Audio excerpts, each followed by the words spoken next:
One of the talking points that you hear from the most depraved Zionists is, listen, this can't be a genocide because if we really wanted to genocide the Palestinians, we could have done it in a day. We could have just nuked Gaza, and then it would have been over, and that would have been that.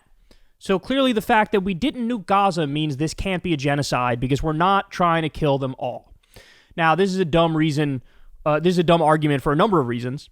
I mean, for one thing, genocide includes destroying a people either in whole or in part, right? That's point number one. Point number two is it's obvious that in modern society, you have to give yourself some semblance of plausible deniability, or you really do risk the entire world turning on you and isolating you and alienating you and not trading with you, and, you know, you ruin any future you have because now you're completely a rogue nation and people are just not going to deal with you anymore, right?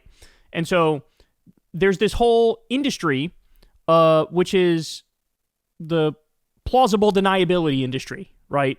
And this is how they can do what is effectively a 2-year genocide, but since they're sort of doing it in increments and, you know, they play the propaganda game every step of the way, they're giving the liars and the idiots out there enough to say, like, no, this is not what we're doing. This is all defensive or whatever, right?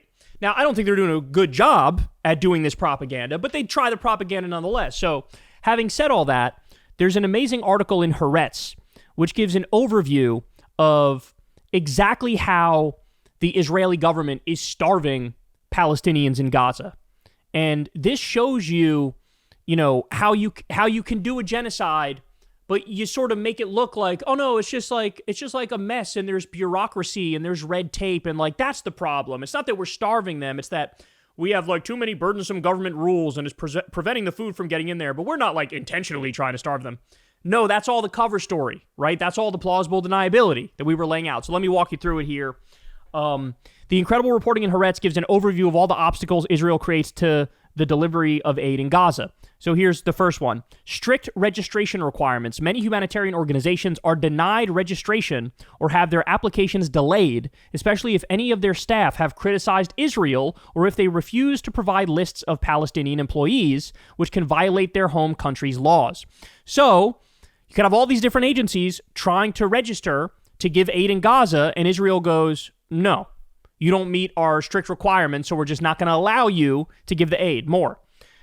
Rejection of dozens of aid organizations. The Israeli Welfare Ministry, especially under Minister Shikli, has rejected dozens of organizations seeking to send aid, citing new, more restrictive procedures. So that's like all the international humanitarian groups that you know of.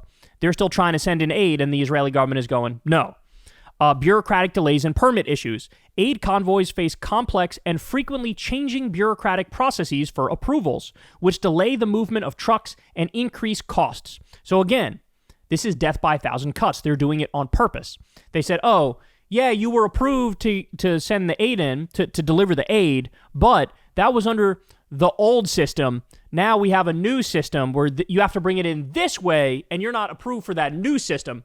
And so the aid ends up just sitting there. More. Police escort requirement and delays. Israel now demands police escorts for every aid convoy from Jordan, but police often fail to show up, causing further delays or cancellations. Again, this is death by a thousand cuts. They're slowing the process down on purpose. That's the point. The point is to slow down the process and make it so the aid doesn't get in.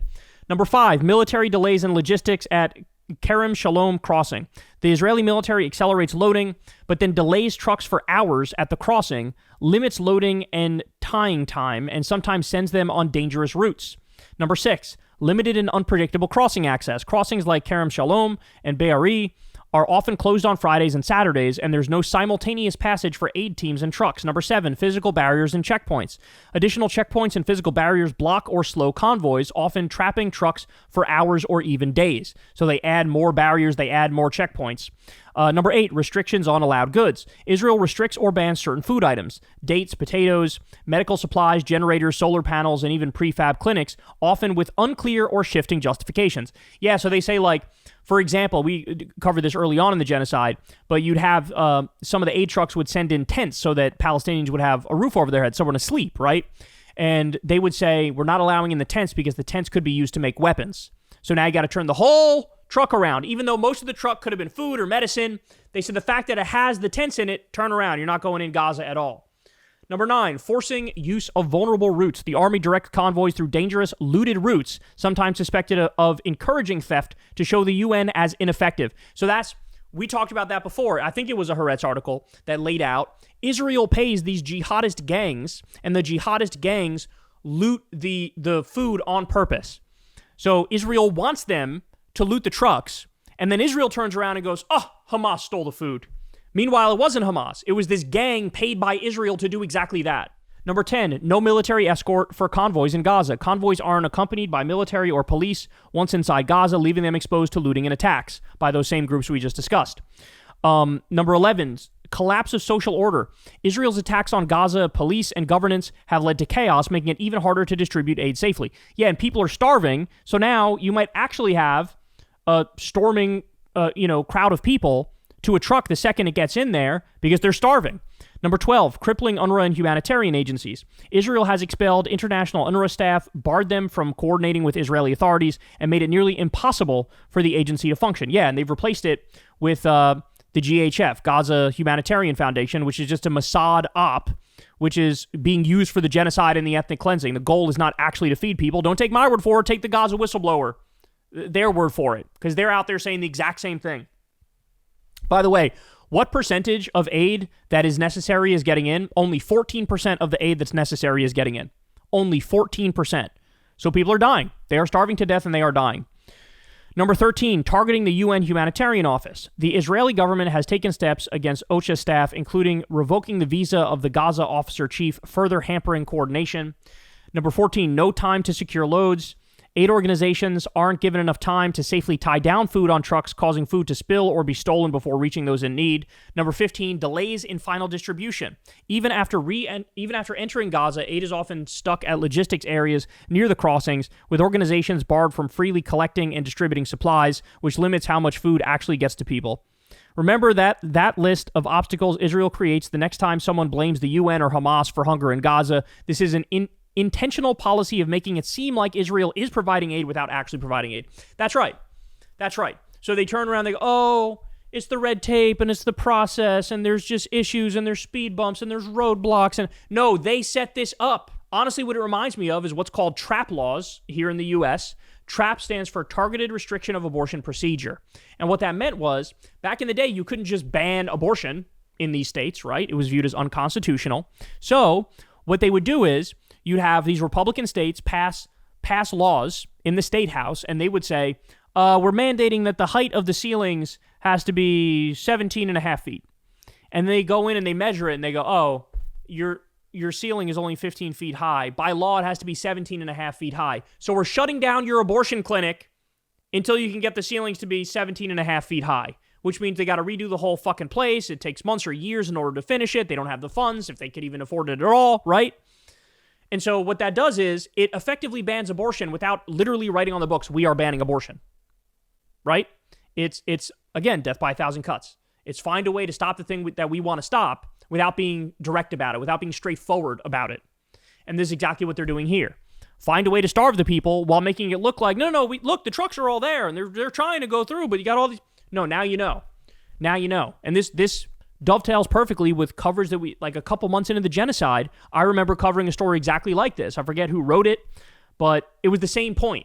The point was like, they're finding a way to over-regulate it and put red tape there on purpose to block the food from getting in, and then they pretend like, hey, there was nothing we could do. It just, the process got a little jammed up. It is what it is. So that's what's going on, and that's the plausible deniability. So then they turn around and they go, I don't know what you're talking about. We're feeding them. Hamas is stealing it. It's got nothing to do with us. The process is going. It is what it is. No, you are starving them on purpose. And it's so fucking dishonest because they know that all this is on purpose, but they will pretend like it's not. And that I'll never get over. The level of evil is, it's just something that I thought we were past this. I thought humanity after World War II, I thought, oh, well, Holocaust level type shit. I mean, that was like uniquely evil. Everybody says it, like Hitler, unique evil, right? Well, now we got a modern day Hitler. We got Netanyahu is modern day Hitler. And it's happening right in front of our eyes again. And like, I don't know, the fact that that's not very obvious and clear and apparent to everybody in question really drives me fucking crazy. Hey y'all, do me a favor and like and subscribe. It helps out big time in the algorithm. Click the bell as well for notifications when videos drop, and watch that video on screen right now. You know you want to.